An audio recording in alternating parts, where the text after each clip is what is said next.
Hey guys, today in the shop we're going to be installing the Blessed Performance Regulator Return Kit on the orange race truck.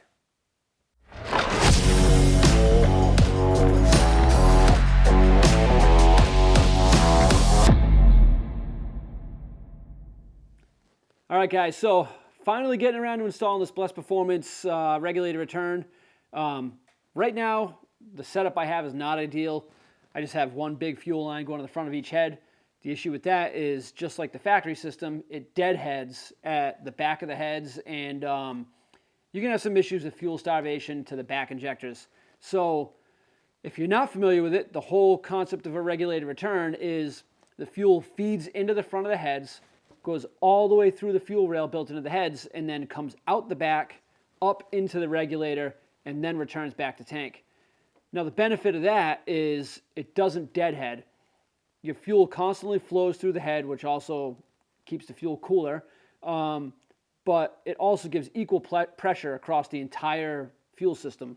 So the factory system, you get pressure drops in the back, you get overheated fuel, especially once you start going to bigger injectors.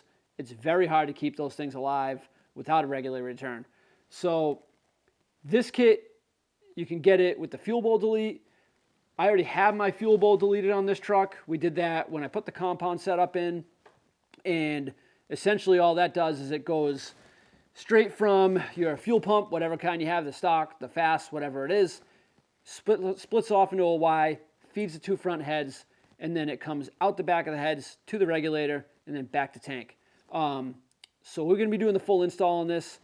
Right now, we're in the process of doing the compound turbo delete, I guess you could say.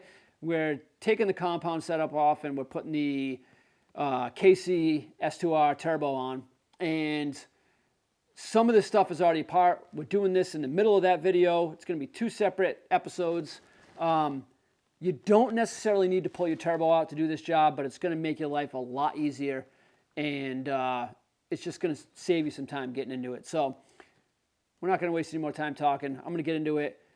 First things first is we had to get the plugs off the back side of the head. So let's get our inner fenders out and then dig right into that.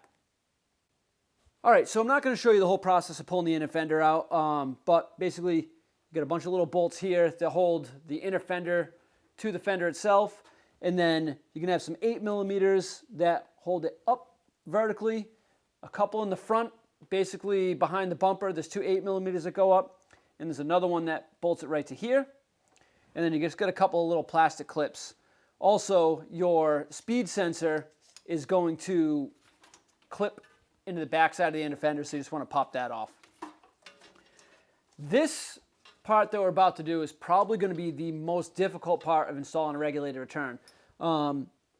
We got to get these little plugs off the back side of the cylinder head, and if they've never been off, if the truck's never been apart, they're going to be tight. They're going to be very difficult to get to, and really one of the only ways to get to them is just a regular standard 6mm Allen wrench. Make sure you have a good one, and for sure make sure the Allen wrench is all the way into that plug, because if you round that plug off, you're in deep doo-dah. So it's going to be very difficult to show it. What I'm going to do is I'm probably going to put a picture right now of what the back side of the head looks like on an engine outside of the truck, and you'll get a better idea where this plug is located. It's almost right behind the up pipe. So the difficult part is getting it to crack free. If you can stick the Allen wrench in and then get a little pry bar underneath it, then you can just pry it up, crack it free, and then wiggle the Allen wrench out and then slowly work it out. It's just going to be a little bit of a tedious, time-consuming process, and definitely prepare to cuss a little bit. But once you get through this, you got through the hard part. Oh, there we go. Got it. Yep. All right, now that this plug is out, you can kind of get a better look at it. So if you notice, I don't know if it shows on video, but this is a pretty deep hole where the Allen wrench goes. You really want to make sure you have that Allen really far in there. There's plenty of real estate in there. If your truck is rusty, these might be a little bit crusty, but you should be able to get a good bite on it. Make sure you do, because this is tight. I don't know if you could tell by how much force I used on the pry bar, but it takes a lot to crack these free. Once they crack free though, you can spin them right out by hand. Now, if the pry bar trick doesn't work for you, sometimes you can get in there from underneath and go up with like an air chisel and a long bit, and you can kind of get them to just, like, you can catch a corner with the air chisel, crack them free. There's a lot of different tricks. This is going to be tough. Like I said before, this is the hardest part of this entire job.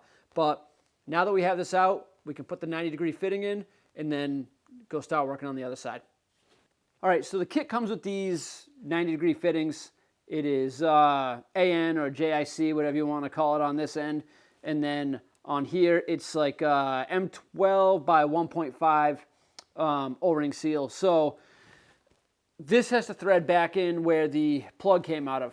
So a couple of little tips and tricks here. You want to thread this all the way in, hand tight, until it basically bottoms out and then faces the way you want it to be.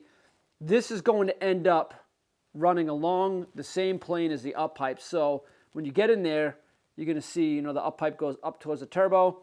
When this is threaded in, you want this to go up towards the turbo, just like that. Now, don't tighten the jam nut until you get the line on. That allows you to kind of angle this to get the line started, get the line nice and tight, and then you can maneuver it to where you need it to be so the line goes in the direction you want, so it's not going to chafe or interfere with anything.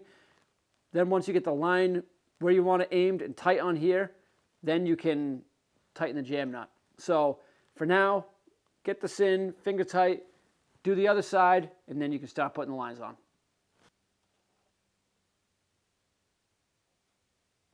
All right, so I moved on to the driver's side. I wasn't going to record this, but I think there's a few details that you, especially on this style kit with the 90-degree fittings that go into the back of the head instead of like a banjo bolt, I really wanted you to kind of hear this, because this side is significantly more difficult than the passenger side. Can't really get my camera in there to show you. Like I said, I'll attach some photos or videos of where this is, but you're likely going to need to loosen up your up pipes. And I actually even took the bottom bolts right out of the up pipes and pushed them right back against the firewall. It's not easy to get in there, and I fought with it for a little bit, and I ended up saying, screw it, take the up pipes off. Gives you a lot more room. You can definitely attempt it without doing it, but I would suggest, if you can get them off, just go right ahead, save yourself some grief, take the bolts off where the manifold is attached to the up pipe, and just push that thing right up against the firewall. All right, so once you get those fittings in the head, remembering to leave the jam nuts loose. That way you can kind of move the fittings around if you need to. The next step is going to be to get this regulator mounted up. So the regulator bolts right here on the firewall with his ground mounts with this nice little bracket Bless Performance made up. I have a manual transmission truck, so I have this hydraulic reservoir here for the hydraulic clutch. So I'm just going to pop this off. I'm going to relocate this because it's not going to clear where that needs to go. So we'll pop this off, get this mounted up, and then we can start running our lines.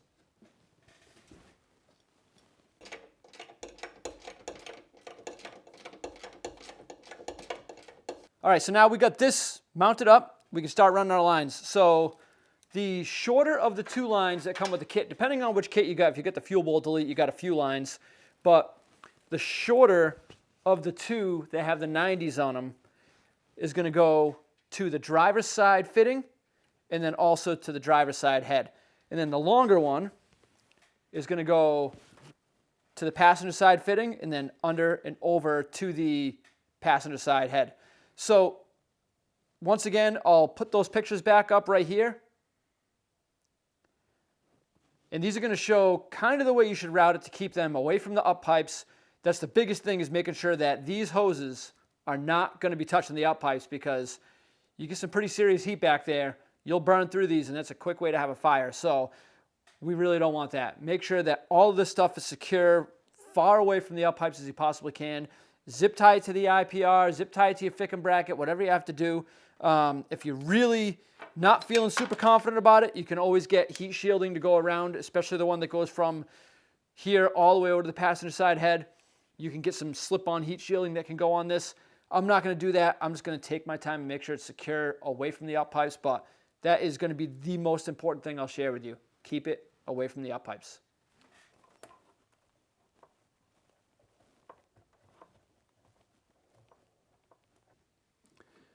All right, so once you get all your lines run, make sure everything is tied up neatly in place so nothing's going to chafe or rub against the exhaust. Then you can work on the return line, which is going to be the bottom port off of the regulator. So you're going to get a little fitting like this, and it's going to come with another piece of line. Put that fitting together. You thread this onto the bottom of the regulator, and then this will plug into your factory return line. So that's going to come right up. It's going to normally go to your fuel bowl. I already have my fuel bowl out of here. My fuel system is modified a little bit differently, so I can't use this particular setup. I have to kind of build something custom. But this on a truck that has not been modified previously, this is plug and play. Thread it into the regulator, run it down, and plug it right into your factory return line. You can get rid of the steel line that goes up to the fuel bowl, and it'll plug right into place right there.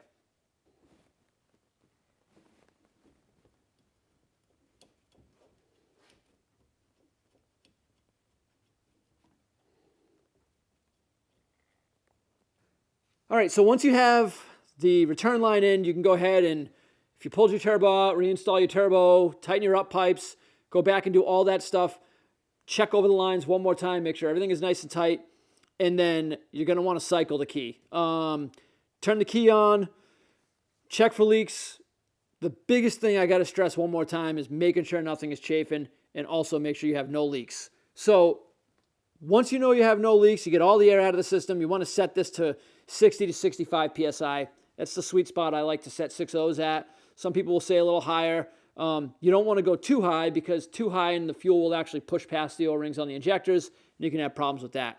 So if you do need to adjust this, you just loosen the jam nut, and then you put an Allen wrench, and you just turn it in for the pressure up, turn it out for the pressure down. Make sure you tighten the jam nut back down, and then you're good to go. So I'm going to wrap this video up here. I still got to do the rest of the turbo install. That's going to be another video. I'm hoping to release them just about at the same time. So if you're seeing this, the turbo video might also be out. So go back to my channel, check that one out. And once I get the turbo install wrapped up, I'll do a whole test drive. I'll review the fuel system, how I felt, if it made any differences, and we'll kind of do a whole overall drive video. It's been a while since I've had the orange truck driving on the channel, so hopefully I get this thing buttoned up and done before they start spreading salt on the road, because once they spread the salt on the road, this thing is going away for the winter, and that's it. But thanks for watching, guys. If you have any questions about this fuel system, feel free to leave a comment below. I try my best to respond to almost all the comments. I really appreciate you guys watching and tuning in, and as always, thanks for watching In the Shop.